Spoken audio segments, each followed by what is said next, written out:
Well, good evening, my friends. Welcome to Bong Hits and Aliens, or something of the sort. I'm sitting here outside, so it's a little bit cold, so I'm wearing my carp jacket, which is my concert jacket. It has my Bigfoot patch, which goes right in line with what I'm going to talk about, and the I Want to Believe sticker, which coincidentally, completely, I had no idea that that was on there until I held it up. I totally forgot, and I'm making a video about UFOs, so there you go. That was from one of my subscribers. He sent me that, and another subscriber sent me this Or patch, which is my last name. It's a couple of the only gifts I've ever really gotten from subscribers, and I just wanted to say that's kind of weird that they are both on my jacket, and they were both patches, but it's my carp jacket. UFOs.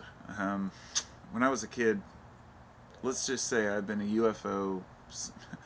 I've been fascinated with the idea of aliens and UFOs since I was about 14, so 30 years. And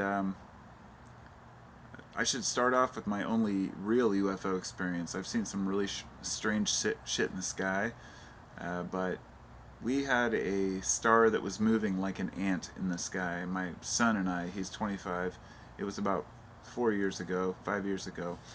We were both out camping together. We'd been up late. We'd been having some fun, but we weren't out of it enough to where we couldn't, we saw what we saw. It got brighter. It came closer. It took off. It was a very strange experience. I can't describe it, but I have a video where I did describe it. But it would be easy for me to say it was a UFO, which it was, unidentified to me. It was near Mount Adams. There is a military base on the other side. I can't say what I know it was for sure. But let me just say, I'm giving you this history of my belief in UFOs because I actually, for years, I'll even guiltily say that I listened to, the bullshit that I heard years ago on the History Channel when Ancient Aliens first came out. I just loved it. I watched all of them, and I was like suspicious and like skeptical, but like, oh well, but there's still something to this, and I would try to defend it. It's so funny how far I've come in my skepticism. I'm ultra skeptical about everything, but it's only because I've been bullshitted so many times. So, we should start out. I mean, I've got a vast amount of knowledge on UFOs. 1947, Roswell, okay? UFO crashes, right? We've all heard of this one a million times. Well, weird. First they say it was a weather balloon, then of course they say it was a UFO, then it was a weather balloon, whatever. What if the military was just testing to see if how people would react if they say it was a UFO? Just like the War of the Worlds and Orwell kind of thing, or not Orwell, but anyhow, Roswell was a very interesting case, sure. The question is, what did they find and where's the evidence? And for years we heard about these crazy materials, but very few people got to see these supposed materials. Then people would say, well, maybe it was a terrestrial UFO, maybe it was a species that lives here. People would say maybe it was just a highly classified military project. I mean, it was right after World War II, and we know that Germany was working on a top secret UFO program. I think it was called the Bell. You can look it up. But on top of the old videos, there was the 1952 issue with the Capitol, where like dozens of UFOs were like hovering over the U.S. Capitol. Then several other of course there's the old Betty and Barney Hill video or story where they supposedly were abducted and had all this missing time. A lot of weird things have happened. We can't deny that. But there's an aspect of it you can't deny. It could be military. Because a lot of these things happening after World War II were during times when the U.S. government was testing on its own citizens, as it had for a long time. And so I'm here to be skeptic about the UFO phenomenon, but I'm not denying it. I'm saying we have to consider this other side of it. Now let's skip forward all the way to recent, last year when the military, the Navy released the video, or the Air Force, I believe it must have been, because they were flying, over the ocean, and they caught what they call the Tic Tac UFO. And if you're not familiar with it, I can't explain it to you. But it was hauling ass. It was something that shouldn't be there, and it was moving in a way that was erratic, and in a way that I should say that was too fast for our standard aircraft to follow. And there was also one under the ocean that I believe that it went into the ocean and met with it. I can't remember the details, but it just, the internet blew up. Joe Rogan did a thing about it. There were a lot of people talking about what was this thing. And one can only say, well, I don't know. I have no idea what it was, but why the fuck would they release it? I mean, these are highly classified recordings. These things don't just get leaked on purpose. And on top of that, you have this, what they call the To the Stars Academy. And UFO people will know exactly what that is. It's a very highly, highly suspect group of people with some ex-government and military people, and as well this guy Tom DeLonge, who was the front man for Blink-182, a punk band, which I personally hated, but that's not the point. He is supposedly going to reveal all this information, and he says he's the perfect conduit because he is connected with the youth or with the... It's like, okay, first off, the only people who are going to listen to UFO information are going to be people who are into UFOs. The rest of the public is just saying, show us the money. Nobody's going to care if you're Tom DeLonge or Tom, Dick, and Harry or any other government official. So my suspicion is that that's just a profit-motivated group. So there's also MUFON and all these other groups who have been around for decades who are trying to, share UFO information. Some who just want to do it because they love it, because they have a passion. Others who want to do it because they want to make a profit. Passion, profit.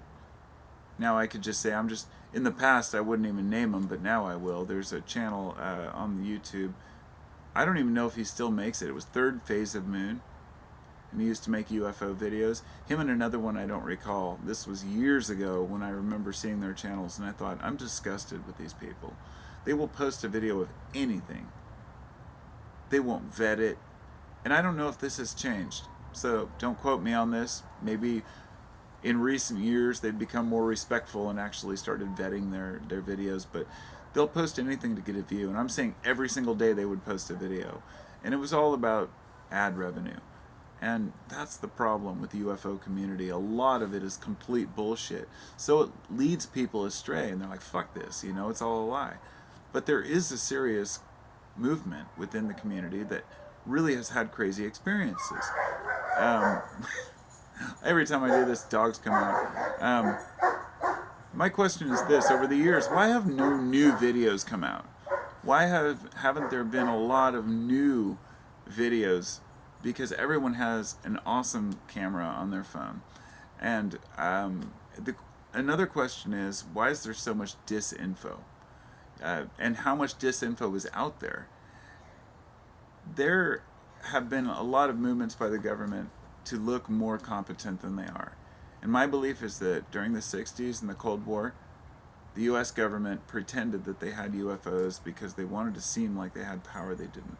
It might sound ridiculous to people, but if you've looked into the UFO research the way I have, you'll see that it's totally likely. We had a lot of psychological warfare going on. If you can convince an enemy that you have power from space, they are not going to fuck with you. It's just common sense. So I'm not saying it happened. I'm saying it's most likely that if we didn't have alien technology, at least the reports that went out that we did, show that we were lying in order to get, that kind of clout.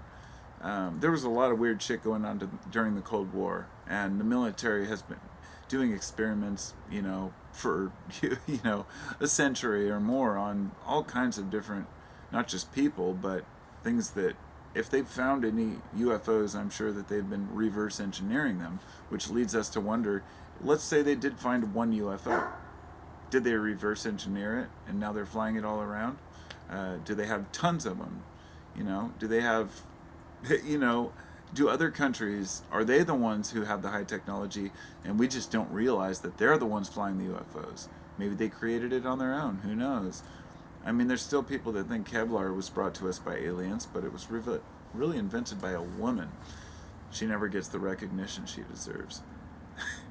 So, the last thing I'd like to talk about are two aspects that a lot of people use as their evidence for UFOs, which I wouldn't say I'd like to believe it, because I wouldn't. First is the abduction scenario, and so many people have claimed to be abducted. I have had amazing experiences with dimethyltryptamine, or DMT, and let's just say that I'm just going to consider myself experienced with dimethyltryptamine, well experienced. You know, just had some, sitting in this very location almost, just some crazy experiences. Um,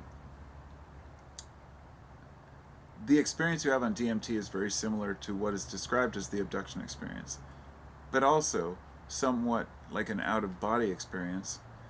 And also, it can be like the succubus, where you're pinned down, you're having what they call, it would be basically sleep paralysis, as it's called, where you're having hallucinations but you're somewhat awake. And there's hypnagogia, but there's also hypnopompia, which is usually where people have that. It's hypnopompic, I believe, where you're waking up and you're having those hallucinations.